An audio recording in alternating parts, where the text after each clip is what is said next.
Good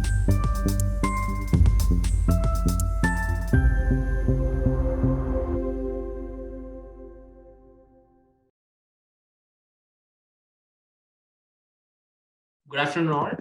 Today we have the sixth and final talk of our ongoing talk series on robotics.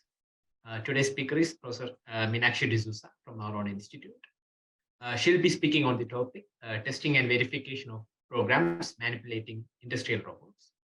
Professor Sujit is the session chair for today's talk. He's an associate professor here at IIIT Bangalore. His research interests fall in the area of software engineering, formal methods, programming languages, education technology, and software testing. Without further delay, let me hand over the stage to Professor Sujit. Over to you, Sujit. Thank you, Nikhil. Good afternoon, everyone. I am happy to be introducing our speaker for today's Samvaad-Talk, Professor Meenakshi D'Souza. The title of her talk is Testing and Verification of Programs Manipulating Industrial Robots. Let me introduce Professor Meenakshi. Meenakshi is a professor of computer science at IIIT Bangalore, where she teaches courses on software testing, design and analysis of algorithms, computability, discrete mathematics, and graph theory. Meenakshi's research interests are in formal methods and software testing as applied to safety-critical embedded software. Meenakshi is also interested in gender diversity in computer science. Meenakshi is a secretary cum treasurer and council member of ACM India and an associate editor of Sadhana, a journal of the Indian Academy of Sciences. Her software testing course is being offered on the NPTEL platform for the 6th year this year and has had more than 55,000 learners across these years.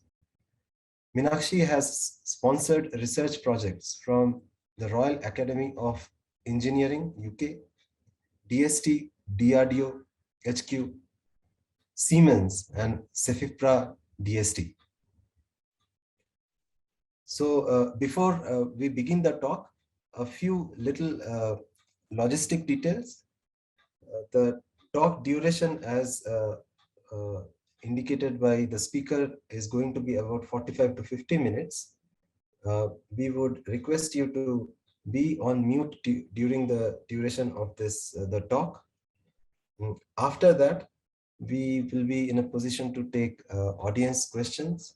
In case the audience has any question while the talk is going on, they can feel free to type it out in the chat box.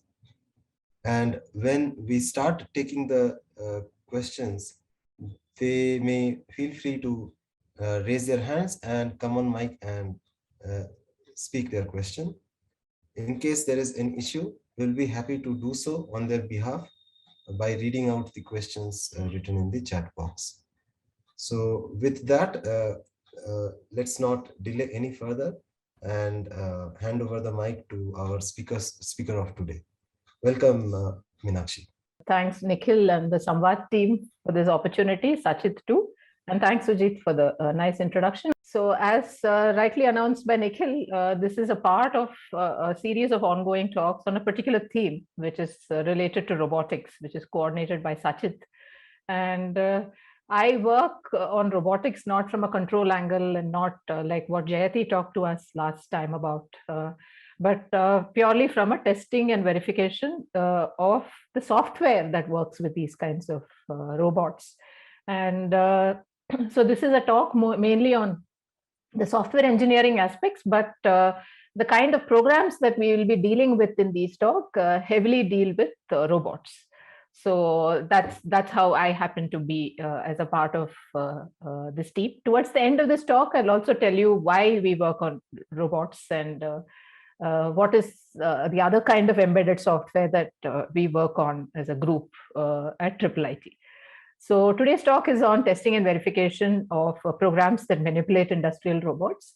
This is work done as a part of the PhD thesis of two of my students who are research scholars in the institute, Avijit, who works for ABB, was sponsored by ABB. He recently submitted his thesis, and Ameena, who was also partly sponsored by ABB. I'm going to talk about their two work. Unfortunately, they both are part-time students and otherwise have a busy working schedule, so they are not able to give this talk. So I'm talking on behalf of all the three of us. Yeah, so I'll move on and directly start with what are industrial robots, in case you're not familiar with. So we all know the term robot, and we might have different views of what a robot is. Somebody might think that it's the UAV that took pictures of all of us in the convocation. Somebody might think that it's this cool humanoid robot that can talk. Somebody might think that it's those swarm robots that zip through us. But there are also other kinds of very hardworking robots that work in industry, maybe in shifts for a day long, and those are industrial robots. So these pictures will tell you the kind of robots that are going to dominate today's talk. So these are called industrial robots. So they are basically, I mean, they can be programmed like several other robots, and so they can be heavily automated, and they are capable of moving on 3 or more axes of freedom. So they are basically a lot like our arm, the human arm. Think of one hand as working. So you have different axes, turning places where the arm can turn. At the tip, you can grasp objects, and then you can do things. And those are industrial robots. So they can work as a part of assembly line. As you see in this picture, they're trying to do something in the process of manufacturing a car in an automotive industry. Or, I mean, here they're all standing in one position. This picture on the right, it tells you that a robot could be suspended from the ceiling, a robot could be suspended from a wall, another robot could be standing on the floor, and things like that. So they basically do routine actions like pick and place, welding, painting, and heavily used in industrial automation. As I told you, they are very different from other kinds of robots. They don't move. They are stationary, literally hooked to the wall or the ceiling or the floor. And they can communicate one way. I can give commands to the robot. A robot cannot talk back or tell me anything about what it does. So they are basically manipulators, as they're called. So these are the most common industry robots. There could be slightly sophisticated kinds like this. So this is also an industry robot, but very sophisticated. Here they're all single arm robots. So here it's a 2-arm robot. This particular picture is that of ABB's Yumi robot, but several other 2-arm industrial robots exist. Here one arm maybe picks and passes, the other arm could weld, and they work in synchronization. That's what is important. And in either cases, here or here or here, all these belong to what we call 2-3 tag words are there. So they are all embedded software, in the sense that the software that controls these robots cannot be found on the web, doesn't deal with huge data or databases and stuff like that. It's put as a part of a controller, embedded, and it's very safety critical in nature, because these robots can work on the same workshop where there are humans. Collision of robot arms is an unacceptable condition, and precision and timing are very, very important in terms of the programs they control, and several other things. So if precision and timing goes for a toss, then these 2 robot arms cannot coordinate. And it's like a classical real-time distributed application that we're talking about, that is embedded in nature. So we'll keep this much in mind as we move on. So our job is to work with the underlying programming languages that these robots use. We are not designing the robots themselves, but our goal is to work with underlying programming languages of these robots. So let's call them robot software. It's a lot like a high-level programming language, let's say C without pointers, or good old Pascal kind of programming language. So it has all the usual constructs that you can think of: if, then, while, for, procedures, function calls, stuff like that. Then it also has a set of instructions, which basically talk about how the robot arm moves. Right? Move in a circular way, move along a straight line, jointly move along the arc of a circle, and stuff like that. And it has heavy features for specifying 3D geometry, because it's always going to work in a space, let's say a room or a factory or anything like that. And its movements are always in 3D. So there are several proprietary programming languages available. Open source programming languages are slowly becoming trendy, but the industry thrives on proprietary programming languages. Several of them are there. The market share is held by these 3 programming languages. As per a Gartner survey, ABB's Rapid, KUKA's KRL, and VAL3 hold the market share, almost something like 87% of the market share for industrial robot programming languages is held by these 3 companies and the 3 languages. These programming languages, one is the simple part of it. We will see this more in detail. The other thing is that can get complicated because they can support multiple tasks. As I told you, a program like this has one set of tasks running on one arm, left arm, the other set of tasks running on the right arm. And maybe it can work with a third robot which runs another set of tasks. So multitasking suddenly makes things very complicated because it becomes a distributed system. And not only multitasking, multiple moves can be supported by multiple tasks. So we'll just keep this in mind. And a specific part of the work that I'm going to talk to you about deals with multitasking robots. And we'll come back to this at that time. So this is what I was telling you about how these robots are programmed or developed. So the brain is this main controller, which could be thought of as a specific purpose computer hardware, which looks a lot like a normal computer. And several robots can be programmed or connected to this controller. And this controller obviously has an I/O board. I/O board is used for checking things like obstacles, objects falling, objects coming and stuff like that. This is a hard-coded input-output board. And then there are these LEDs and other things for operators to see, alarms, consoles for operators. And here comes the programmer's role. So this is the hardware part of the robot, the platform part of the robot. As a programmer who would like to give instructions to the robot, what are the tools that we have? One is we have an IDE, full-fledged IDE, like Visual Studio or Eclipse and things like that. So for example, ABB has a full-fledged IDE called Robot Studio. So it works a lot like Eclipse or Visual Studio. The other popular way of programming these robots is to use these handheld devices. They are popularly called teach pendants. A robotics engineer holds these teach pendants and manually tells the robot, okay, now you move from this point to this point along an arc. You move linearly for a distance of 5 meters. So it can set points on the 3D plane. There's a visualization available, and the code gets auto-generated when the robotics engineer programs with this teach pendant. So our job is here to work with testing and verification of the programs that will eventually be executed in the controller, which will tell these robots what to do in terms of their actions. So I will base my talk based on ABB's Rapid program because the research scholars who did this work were partly funded by ABB as a part of the grant given to our lab. And so a lot of their prototypes are for ABB's programming language. So we will keep referring to this as a concrete programming language, but at the algorithm level, most of our techniques should generalize to other programming languages also. So Rapid is a programming language, proprietary programming language of ABB to program these industrial robots. And as I told you, it's like any other high-level programming language. Natural comparison would be like Pascal. It has all the control structures that you can think of. And in addition, it has these special functions, inbuilt functions, which basically dictate robot movement.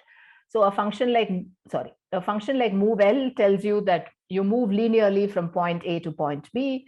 Move C tells you you move in a circular fashion along an arc from point A to point B. Move J tells you that you move jointly along 2 or more axes from point A to point B, either linearly or in a circular way.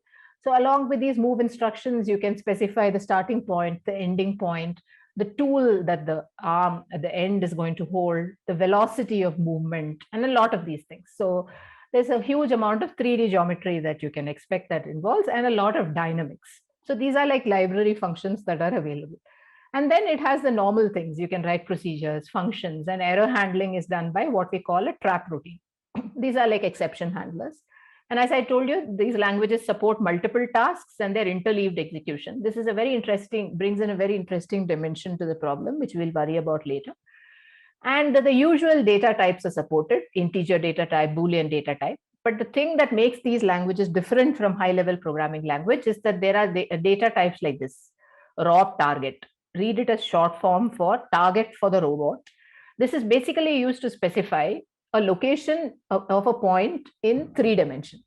And the way a robot looks at what a point in 3 dimensions could be from where the robot is suspended. So a robot could be standing on the ground. A robot could be suspended to the wall. Another robot could be suspended down from the ceiling. So they have basically different angles by which they view the same 3 dimension of a single room. And a special data type like a raw target is designed to convert all these various views of a point in 3 dimensions. One robot that is standing from the ground will view the same point in 3D very differently from a robot that is standing adjacent to it, suspended from a wall. So this is what makes these programming languages different. Presence of data types like raw target, presence of instructions that involve movements. And these days, life is made easier because there are tools that are available like Robot Studio, a lot like Visual Studio, which gives a complete full-fledged IDE for programming rapid programs on a virtual controller. So instead of having a physical controller like this, a virtual replica of that is created. And you could use a teach pendant or write code from scratch and program these robots. So ultimately, we do get a programming language for us to be able to handle. So here is an example. The programs themselves tend to be large, but this is a simple program. This is actually the control flow graph of a program. So the way to read it would be that this particular program, like we have in C, has a main module, which is the main starting place. And then there are various modules of procedures. So this is a program that instructs a robot. There is a stack of paper kept on a table, and this robot will take an instruction from the user and either draw a square or draw a triangle on the paper that it finds on top. So it holds a pencil as a tool, and based on what the user says, it can draw a square or it can draw a triangle. And when we run out of papers, let's say there's another robot that pulls out the paper as and when this robot draws squares or triangle. When we run out of paper, when the count of papers that are left in the stack goes below 10, then you can change paper, add more paper. So this routine basically waits for an engineer to come and add more paper, or a user. Sometimes the pencil that the robot is holding for drawing can get blunt. It loses its sharpness, or the lead at the tip breaks and stuff like that. So an appropriate digital signal is raised by the controller. So read this DI equal to 1 as a signal generated by a sensor at the end, which says that the pencil tip has gone blunt. Pencil is the tool that the robot is holding. And this triggers a routine which basically sharpens the pencil. The robot takes the pencil to the sharpener, and then there's something that sharpens the pencil. So this is basically a single robot that can draw a square or a triangle as desired by the user on a piece of paper. When we run out of paper, you can call a routine to change paper. When the pencil becomes blunt, you can call another routine to sharpen the pencil, or you could just say, I'm done with my job, quit and end. So this is what we call control flow, or the call graph of a program. So these are individual functions. This is a function that will help the robot to draw a square. This is a function that will help the robot to draw a triangle. And this is a function that will call something else, maybe give an alert to the operator, asking the operator to add paper. There is a variable called count, which the robot keeps track of, which the controller keeps track of. And when the count, maybe probably by weight or something like that, exceeds or goes down a certain value, you can change paper. This is again a physical sensor triggered digital signal, which invokes a pencil sharpener. So this is a proper example of what we call an embedded software. So there are signals that correspond to different procedures being called. These signals are triggered by sensors, and they can trigger different behaviors. So the full code is given here. I'm pretty sure none of you can read it, but we basically put a lot of colors here so that there is some kind of traceability. So the routine for drawing square is this orange colored, code here. So similarly, the routine for drawing triangle is this pink color code, and this blue one is for sharpening the pencil, and this light orange one is for change of paper, and this is the main program, and so on and so forth. So this is the full code that's somehow been squeezed into a slide as an image. But if you sort of look into pieces of this code, a few things to remember is that there is a main function, and based on certain if conditions being true or false, different procedures can be called. Each procedure basically always uses this rob target kind of variable, if you can see my mouse. So rob target is a complex declaration of a point in 3 dimensions. And then it uses these kinds of move-L instructions, move-L, basically move linearly from point P10 with velocity of so much, and fine movement, it's not rough movement, and some time and other things are given. So this becomes like any other programming language for us, but it's just that it's got a lot of these kinds of instructions, and it's got a lot of special data types. Otherwise, it's like a normal programming language. So a lot of our work is about analyzing programs like this, which basically manipulate industrial robots. So there are 3 pieces of work that I'm going to talk to you about. There's a small 4th piece of work that Avijit has done as a part of the team with ABB, but I wouldn't have had time to squeeze in that. So the first piece of work is related to testing that is done by Ameena as a part of Ameena's thesis. So that's what I'm going to start talking about. The next piece of work is on detecting data races, where we have multitask robotic programs. This is also a part of Ameena's thesis work, but the fundamental set of techniques was derived along with a collaboration that we had with IISc. And the third piece of work is Avijit's work, which is on program analysis for these kinds of programs. So over to the first part of the work. This is based on testing. In testing, we broadly have 2 kinds of testing, what we call black box and white box. So this is what we call white box testing. So white box testing basically involves testing a piece of code or program with full knowledge about what that code is. So you know the language in which the code is written, you can see the code, you have the full code with you, its design, its structure, every single statement. It's not a black box, it's a white box. So typically white box testing involves doing things like this. Okay, you have the code with you. Can you write a set of test cases that will execute every statement in the code? Maybe by doing this, you will eliminate some errors. And let's say if the code has some decision points like if statements or loops like while or for, can you write a set of test cases that will execute all the decision points, the if statement returning true or false, the loops being skipped, being executed for once for normal number of operations? Can you execute the program such that every function call is executed? Things like these. So this is what we try to do in white box testing normally. All of this can be applied to a program like this, because this also has if statements, while statements, procedure calls, and stuff like that. It's just that if I take a normal publicly available testing tool or a test execution framework, it's very difficult to automate that framework, because suddenly you'll find these very special instructions, very special data types.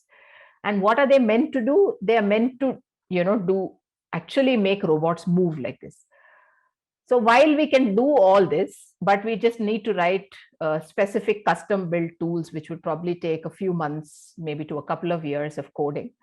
The next thought that arises is that are these fully useful?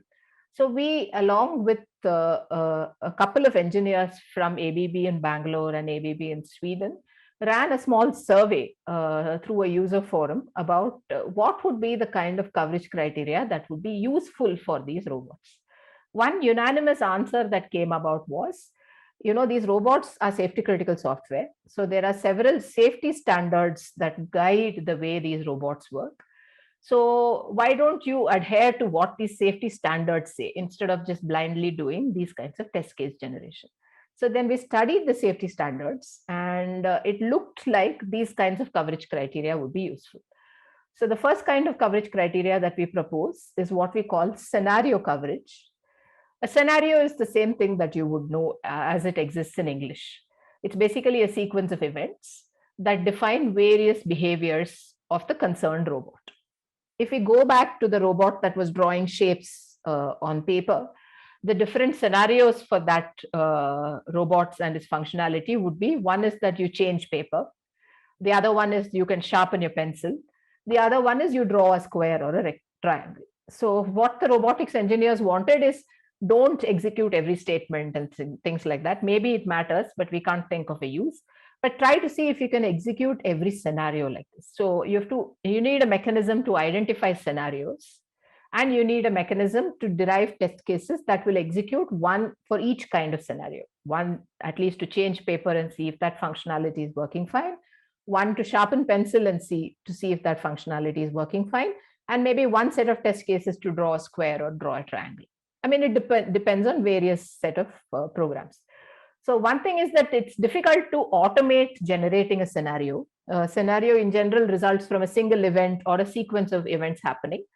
For all possible different kinds of programs, there could be very complex robotic programs, as we saw, the ones in automotive assembly line manufacturing, things that work in electronics industry, things like that. So there could be several different scenarios. And by looking at a program, it's difficult to automatically infer the full set of scenarios. So we've done to the extent possible. And we basically say that each scenario for us is results from an event or a sequence of event, and includes the response of a robot executing the rapid program. Like, for example, how did we identify these 4 scenarios for this robot that draws shapes? If you remember, changing paper was triggered by a digital signal. Sharpening pencil was triggered by another digital signal. Drawing square or drawing triangle was triggered by a user input through a console. So using these kinds of fixed ways of interacting with the robot, we identify scenarios as a single event or as a sequence of event. And we say a scenario coverage can be met by a set of test cases, one or more test cases for each possible scenario. So our goal is to come up with an algorithm that, once you identify scenarios to the extent possible, can it identify test cases? Of course, when you can't identify test cases, we sort of dump the scenario. So this algorithm is not sound or theoretically robust in that sense, but it strives to identify as many scenarios as possible. So each test case will now drive the underlying rapid program through different execution paths and give rise to different scenarios. So this is something that we've worked on and implemented.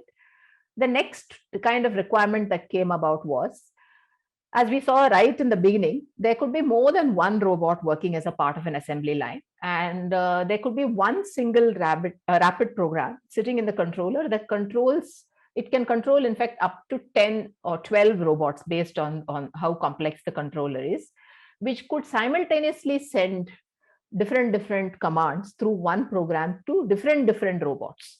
So another coverage criteria that's specifically for industrial robots that came up as a needed thing would be robot coverage. Can I execute can I define test requirements and come up with test cases that will ensure that if a program sitting in a controller is meant to exercise n number of robots, my test cases do cover all these robots at least once. Each robot does take an instruction and move or execute its instruction at least once. So this is what we call robot coverage. It can deal with exercising. Of course, if there's only one robot, then the whole thing doesn't make sense. But assume that there are 2 or more robots. They could work concurrently, performing their designated task. So we've implemented robot coverage criteria as a test requirement and defined test cases that can be used to meet robot coverage, which basically exercises each robot. These involve just looking for specific patterns that you can parse the underlying program for, and inferring the number of robots that it can control and deriving test cases from that. And then the good old decision coverage, which is there in every white box testing framework. basically to look for statements like if, then, else, for, while, etc. We've implemented this also in a very simplistic way. This problem can get complicated in white box testing. I don't want to get into the detail, but here we've implemented one single decision at a time with some amount of nesting that is available. And we ensure that if there is a decision point in the program, the true path and the false path is tested for. So these are some custom built coverage criteria that we have developed and automated for rapid, and we've tested it on a whole set of examples that are available as a part of the distribution that Robot Studio comes with, and a few in-house examples that were given by ABB engineers in Sweden. So this was received well, and this work was published in IEEE Case 2020. So this is our test case generation framework, the high-level picture.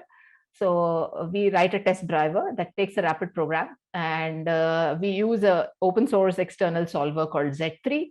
And this basically gives rise to test cases, which can be converted into test scripts, put as a part of the test driver. Logs can be collected using Robot Studio, and then you can conclude the result of test automation by saying a test case is passed or failed.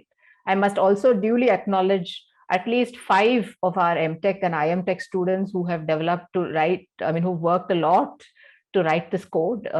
This end-to-end implementation wouldn't have been possible without help from those students. So this is the first piece of work. Yeah. So, and then some small details about the technique. How did we handle the special data types like rob target? There's a very specific conversion mechanism that we've done using Z3 APIs, that we extract predicate corresponding to each axis or component separately. There's some numerical analysis semantics that we've used for these data structures as available for rob target. And this is very important because otherwise these kinds of coverage criteria, this kind of tool can be done without much effort if it was just a high-level programming language. Presence of those move instructions and presence of these variables make the problem slightly non-trivial and interesting. And the new coverage criteria as we got from the user survey. So that's what the work involved, trying to develop this custom-built coverage tool that would work in the presence of these special data types and cater to those scenarios. So I'll move on and talk about the next part of the talk, which is detecting data races in multitask robot programs. As I told you, not all rapid programs can be as simple as the one that we saw, which was basically drawing shapes on a paper, where there weren't many tasks. There were different modules of functions, but there weren't many tasks. So there are multitask rapid programs where 2 or more robots, or one robot with 2 arms, as we saw in UME, execute several tasks in an interleaved way. So then it becomes a classical distributed system problem. So there's real-timeness because things have to be done within a certain time. There's a lot of movement, there's velocity involved, there's 3D geometry involved, and it's a distributed system. So lots of problems come into existence because of this. It's just that in our lab, we've specifically been looking at data races in collaboration with the IISc.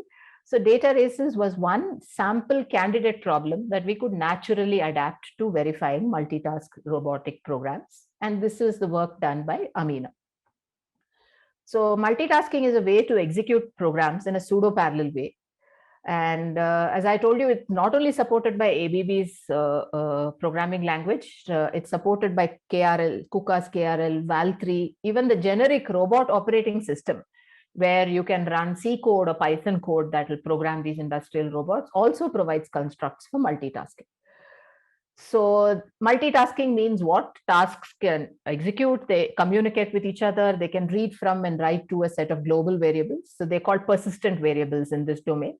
And they can also have their own local variables and constants that they manipulate with. So several problems can exist. Data race is a big problem. So this is how a task looks like. So each task is a standalone rapid program. So it has programs, it has modules, then it has system modules and several other things. Right. So these tasks have priorities. So one program can be placed in the background or foreground of another program. It can be of the same priority, and they can execute multiple moves, in which case collision avoidance is a huge problem. So we have these nice small videos which Ameena has created where we purposely create a data race, and it will involve creating a collision. So if there's a data race, it could mean that the robot arm collides with another robot arm, or tries to pick an object when it's not there, and rubs on the conveyor belt. Lots of these things can be created. So in comes to programming features, how do these tasks work in a synchronized way? So they share a set of persistent variables. They can read from those variables. They can write to those variables. And they have a whole set of synchronization constructs. Sorry, somebody had a question? Okay. Yeah, so these, once I show these terms, if sorry, this is an image that I borrowed from the PDF file of the paper. I hope it's readable. So many of you might be familiar with these kinds of terms, right? Wait until, wait time, wait until test and set. These are normal routine synchronization constructs that several different programming languages that support multiple threads or multiple tasks will have. Some of them are very low level or hard coded, like wait time. So it basically says one task will wait for 2 seconds. I mean, it's really hard coding, but it's present. And then some of them are very sophisticated constructs. They use semaphores, like for example, wait until test and set uses a classical binary semaphore, like we use in other mutual exclusion algorithms, and passes on the control. Wait until you can extend the binary semaphore to a general logical predicate. Sync tasks are variables like clock ticks that work for synchronization among several tasks. And then you have digital outputs, digital signals that can be set and unset. You can wait over a signal, you can dispatch, and you can use interrupts to enable and disable. This is just a sample of the kind of constructs that you will find across 2 different programming languages, Rapid and KUKA's KRL. So tasks that work in a multitask program use these constructs to pass control to each other, and their executions are interleaved, a lot like you would find in an operating systems course. So what is the notion of a data race? Why is it a problem? Data races are notorious problems in any kind of distributed systems, and they're obviously problematic for rapid programs also. So let's take a multitask rapid program. And let's consider a statement, single statement, or maybe a block of statements, let's say S1 in one task, and another block or single statement S2 in another task. They share some variables, some global variables. They can read to that, write to that, do some tasks. So we say that this block of statements S1 and S2 are racy if they access a variable and at least one of them is a write access, the usual critical accesses problem that we have. So obviously, if one of the tasks is going to update a shared global variable by writing to it, then that access better be protected, right? You better know what exactly are the interleavings that happen. And if you don't get it right, you could have a data race, and that can cause serious collisions for rapid programs. So one bag of techniques that was developed, I told you, that's been trendy. I mean, in the past, data races are an old problem. You can even find communications of the ACM article written on it. The bag of techniques that existed, let's say, for the past couple of decades involved dynamic data races. Of course, before that, Leslie Lamport introduced a happens before relation, which is an oldest technique that is there. But of late, static data race detection techniques are becoming popular. By static, I mean we don't execute the code. We just look for certain properties in the code and use those properties to be able to detect data races. So one such property that can be framed is what we call occurs in between. Again, this is the usual English meaning of the word. So you take the same statements S1 and S2. We say S2 occurs in between S1 if there is an execution in which some of the statements of S2 are interleaved with some of the statements of S1. So what we try to do is we write a set of statically checkable rules. So the word static is important because you can write specific kind of parsers that will work on a programming language like Rapid that can be used to check whether this occurs in between holds or not. So we have written a set of 7 rules which ensure that if any of these rules are applied, then 2 such blocks of statements do not occur in between each other. No interleaving is possible. I'm not going into the set of rules. Think of it as there being a rough one-to-one correspondence between the constructs that is written in this table, one or more rule per constructs, or the other way around. one rule that will involve more than one construct. So we've written a custom set of 7 rules and written code, again, thanks to IIM Tech students who worked over it over 2 summers, I must say, that can check these statically, parse them and check for them for a programming language like Rapid. And if we first identify the constructs, rules are dependent on the constructs. And if any of these rules hold, then we say that those statements or regions of code do not occur in between. When they do not occur in between, then we say that the program is not racy. So this is the overall architecture of our static race detection framework. So we get a multitask rapid program with all kinds of tasks, weight and synchronization constructs. We look for a specific construct like this, the one where my mouse is wait time. This is a very hard-coded construct. We again did a user forum survey, and the response unanimously from these programmers was, oh, nobody uses this, but it's there in the programming language. It literally tells one robot that is executing a task to wait for 5 seconds, 2 seconds, 3 seconds. So how much of code will execute in those 5 seconds? God knows, because if the controller differs, then the platform differs, then the whole thing is going to go for a toss. So a construct like this, which is hard-coded, is out of scope for static analysis. So we do a small dynamic execution to handle this wait time construct, make sure it works fine, and then we go back to doing the rest of it statically and conclude whether the program has no data races, or we list the set of potential data races. The word potential is important because using static program analysis techniques, we cannot exactly say that these are all indeed data races. So what we tell the programmer is that these could be places where there is a data race. So the word potential is very important in static race detection frameworks. Yeah, so this is what I told you. It's a hard-coded construct. It cannot be handled statically. So we basically let the programmer iterate with the IDE Robot Studio to adjust the wait time to ensure smooth interleaving. Or if we're lucky, we get a program without that, we can directly handle it. The other important thing to note is that our framework is sound. We have rules that detect all potential races. If there is a real data race, it will for sure not be left out. And the framework has been prototyped on Rapid, thanks to IIM Tech students, but it can extend to other programming languages also.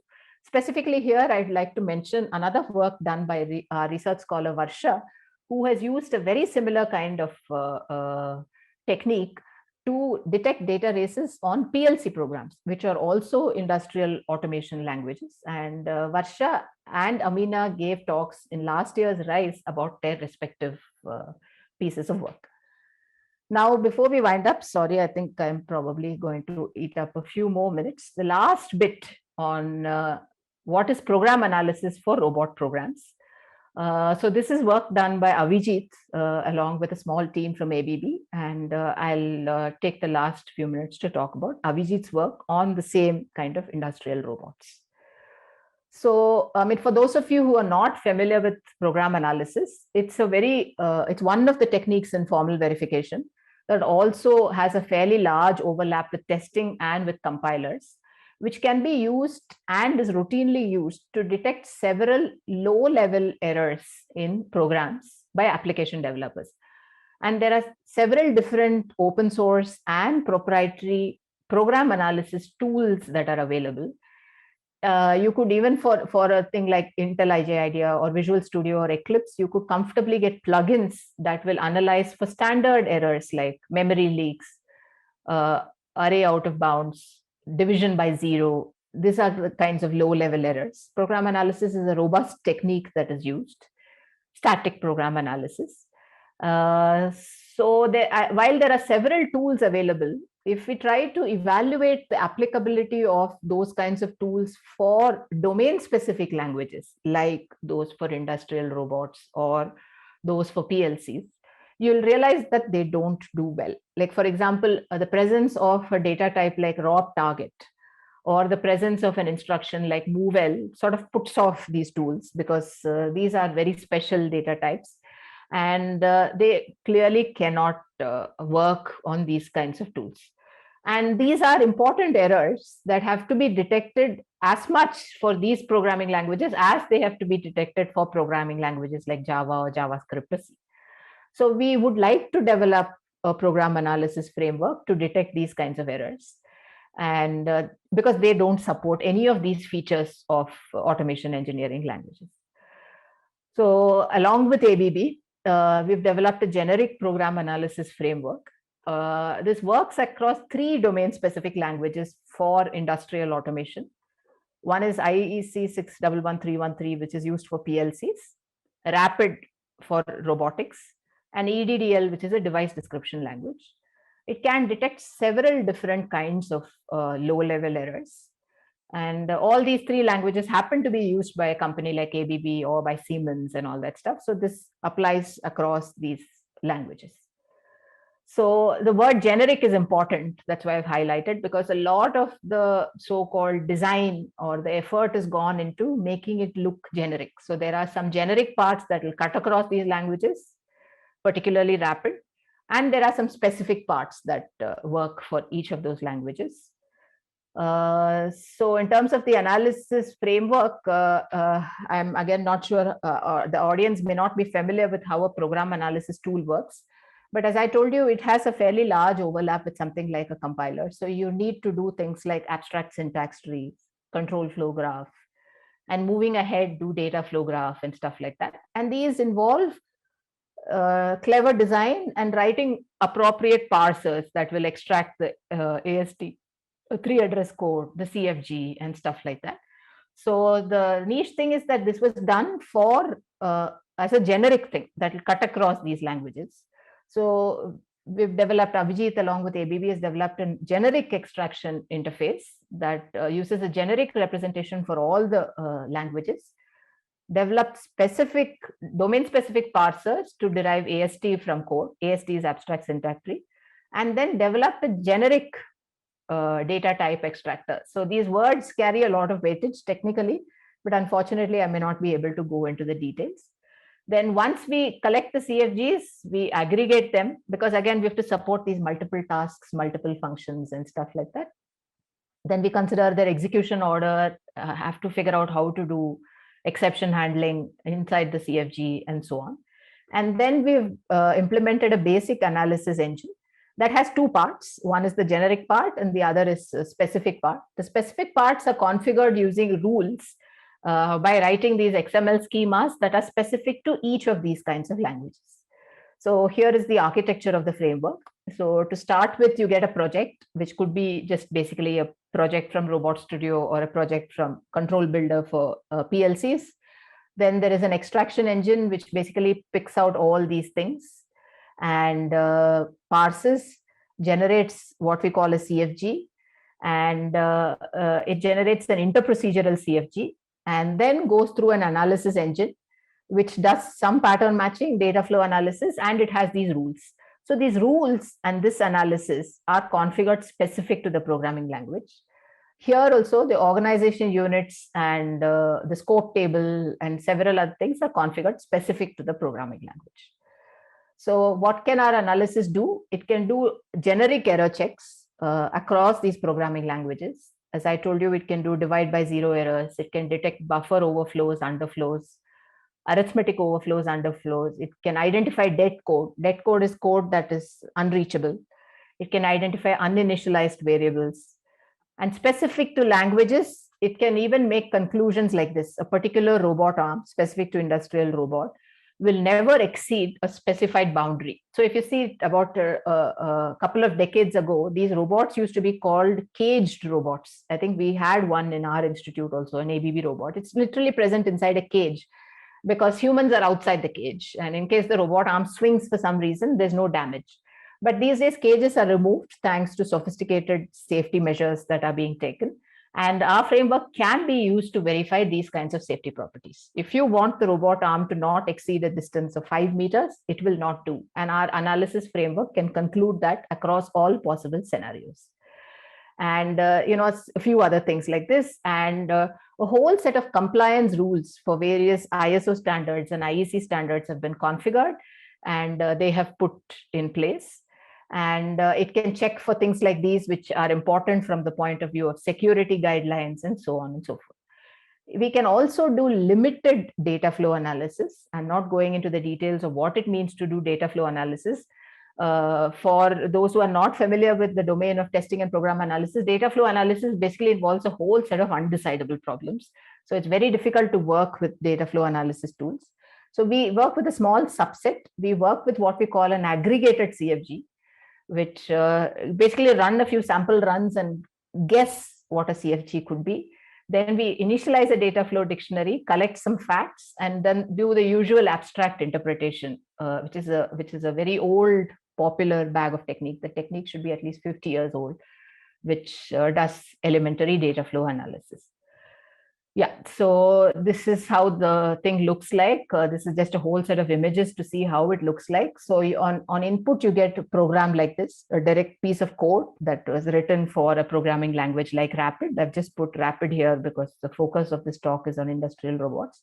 And our tool will be able to extract such an AST and basically from that generate this CFG. This is a zoomed in picture of that, which gives a lot of information about decision points, control calls, and stuff like that. Once you have this information, you could run your routine pattern-based semantic checks and your data flow-based checks on these kinds of programs. And these kinds of checks would involve making such conclusions. I can do division by zero, I can do language-specific checks, several different things. So yeah, so the three parts that I presented today are basically belong to Avijit's thesis and Ameena's work. They represent papers published in IEEE ISRI, IEEE ETFA, 2 different years, and IEEE CASE. And this is just one kind of software that we have worked with in our group. In general, my students focus a lot on embedded software. Just to give you a sample of other kinds of software, we worked with avionics because I worked for Honeywell. I have some background domain knowledge in this. System level architectures, verifying real-time operating systems. One student's thesis was on real-time operating systems. PLCs, Avijit has worked on PLC. Another research scholar, Varsha, has also worked on PLCs. Few other industrial automation languages. And today's talk is on languages for programming industrial robots. I've not put it here, but we also have a research scholar working on IoT, which is another trending popular kind of embedded software. In general, all our work is related to testing and verifying these kinds of software. They're almost always safety critical in nature. So lots and lots of problems to work on for testing and verification. PhD alumni who worked with me, I'd like to highlight that all of them are part-time students. They all work in the embedded software companies. So Honeywell, Semilac, which is the testing lab of DRDO, HAL, and one quit Honeywell and is now a faculty at BMS. And the MS by Research alumni again work for embedded companies, Samsung, Cisco, Bosch. And my most recent graduate, Aritra, has now joined NYU for his PhD. So I'll stop here and we'll be happy to take any questions. Audience, if you would like to come on mic and say your question, that would also be fine. Otherwise, you could write out on the chat. Yeah, hi, ma'am. Thank you for a wonderful talk. I understood in great detail how robotic arms work and even how is even testing attempted and understood in so much of detail. And first of all, congratulations to you and your team. Thanks, Prasi. Yeah, and the question is a little too far-fetched, I'm sure, but I would really want to rack your brains on this. So I do understand that the systems that at least has been tested in your, as a part of your team, they are limited by the number of tasks that they do and even the number of concurrent tasks that they do.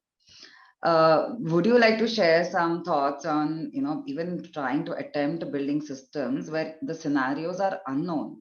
Like, building autonomous vehicles maybe, because you have done testing in, the standard ones, which limited tasks, maybe you would have some, how do I say, some insights about building those systems is what I thought. Maybe that's why I was asking this question. Yeah, I clearly don't have insights on building those systems because I don't work on machine learning. But we do have currently, like say, everybody needs to keep one arm now in perception of machine learning for whatever reasons.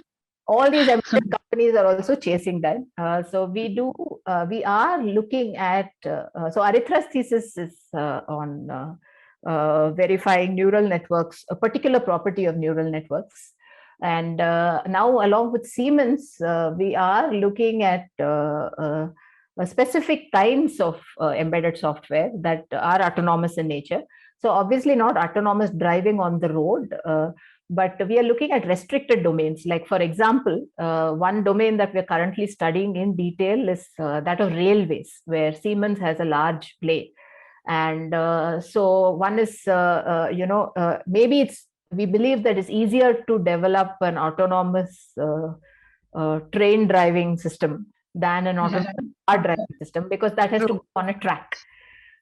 True. Yeah, so those systems already have very good prototypes in place, even companies like Siemens. So now we are looking at, so they use a lot of machine learning algorithms, specifically CNNs for perception, then object identification kind of tasks.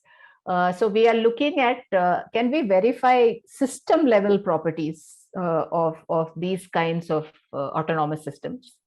Specifically, we are looking at assume guarantee kind of framework for verifying these kinds of system level properties. And currently we are studying only railways domain because we think that we can do something there. What do you mean by system level properties? I'm sorry, I don't understand that. Like, for example, I can give you one example. So the specific problem that the kind of CNNs that we're studying is that, so in railway domain, people routinely do track inspection. Okay, correct. In our country, you would have seen, right? There's this open cart that has 6 wheels. Yeah. Sit on it and just go from one junction to the other, inspecting a track. So in Europe, there are autonomous systems that use perception algorithms, track identification and object classification that will do track inspection on its own without a human. Okay. And so we are trying to see if these can be verified, in the sense that, like, for example, suppose it says that there is a human at a distance of less than 5 meters from either sides of the track. This perception algorithm says that. Then the system level requirement says that an alert should be sent to the nearest station console. So can we verify this? Okay. So you have the inputs as well as the actions. The verification algorithm is to only test whether the program is doing what it's intended to do, right? Yeah. Assuming that the CNN does some things correctly. Okay. Level property. Okay. Yeah. Very interesting, ma'am. I would love to know how the results of that. Yeah. It's going to take a long time. I know that. But yeah, I'll be waiting. Yeah. Thank you, ma'am. Bye. Thanks. Yeah. Any other questions? Yes, sir. Hello, ma'am. I'm Annapurna. Yeah, Annapurna. Yeah. I can understand majority of the talk at least. Yeah, my goal was at least that to address the generic audience. Yes, ma'am. It's so good to hear you. I would like to know how this concurrency is different from a software level concurrency to the robotics level concurrency, because I know the concurrency in software. It's the same thing. It's just that the software is different and it has a little more low level synchronization constructs like this. Yeah, it's at the hardware level, if I can say, like we are dealing with the devices where they can collide and it will be more expensive if there is a failure in concurrency. Yeah. So these synchronization constructs are very low level. In high level, we might use semaphores, other things, or whatever. Several other, like if you do microservices, you could do some sophisticated design patterns. But here the constructs are very hardware kind of constructs. They are platform induced, set digital output. This comes directly from the platform. Okay. So if there is while testing, you will be testing all sorts of scenarios, right?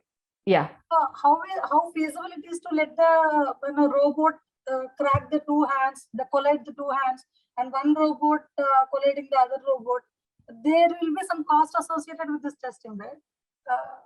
Yeah, but this testing is done within the IDE, within the framework. Okay. So we're just adding this algorithm into the framework so that the framework eventually can test it on its own before it gets put on the real system. Part of a simulation environment. Within the simulation environment, yeah. Okay. Yes, madam. So I thought, okay, that is something I want to connect it, how the things. Yeah, currently this IDE doesn't have capability to detect these kinds of collisions, but I mean, our algorithm is just a prototype, but it can be implemented as a part of the IDE to detect collisions. Okay. Yes, ma'am, I understand. Yeah. Thank you so much, ma'am. Any other questions from the audience? Okay, Meenakshi, let me take the privilege of being the session chair and ask my question. Yeah. What appears to me here is that all these ideas, both from the testing side as well as in the program analysis side, it appears that there is clear extension of these ideas to do safety analysis. So you already mentioned that, but I get a particular idea and I wanted to ask you if you have come across this kind of work, or you yourself have tried this idea. It is that, the kind of collisions that Annapurna is mentioning, all these things can actually be represented as programmatic events. Yeah. And if we do that, then all the classical program analysis techniques like alias analysis or some such thing, in testing also something like that, may actually directly apply. We could probably also do model checking. So are these ideas being explored, or have you tried something like that? Yeah, so see, I've stayed away from things like model checking because I realized that this is through a lot of hard work that ultimately these kinds of engineers are not bothered about, abstractions from this code. As long as your algorithm can run on their code as they have it and make some inferences, they are happy. Right. The minute you say I will derive an abstract model and try to prove a temporal logic property, they sort of switch off. Right. So a lot of, if you see, a lot of our work is testing, which deals with code, and program analysis in the most elementary way. Of course, the things that I didn't talk about here are, so Avijit has also developed a different way of checking safety. So it's like a probabilistic algorithm, where by using these kinds of, not alias analysis, but by using the same kind of CFG and this thing, they have developed some custom built program analysis, which given a rapid program will assign a safety score about given velocities of movement, the zones of movement, and the precision of movement, and the data that we extract will assign a safety score about how safe the program is in terms of collisions. So those kinds of algorithms can be developed using this kind of program analysis framework. But model checking, I haven't attempted till now. Yeah, my focus was not on model checking. My focus was on representing physical phenomena as programmatic phenomena. That was the idea. That's exactly what we've done. No, all this set, do everything, velocity, all that a physical phenomena. Okay, fine, Meenakshi. Thank you so much for answering the question and for your great talk. If there are no more questions from the audience, then I would like to thank Professor Meenakshi for her Samvaad-Talk. Let us clap for her. Thank you. Thanks for this opportunity to Sachit and Team Samvaad. Thank you. And with that, I would like to hand over the mic back to the organizer, Professor Nikhil. Yeah, thank you, Sujit. Thanks again, Professor Meenakshi, for the wonderful talk. And thanks.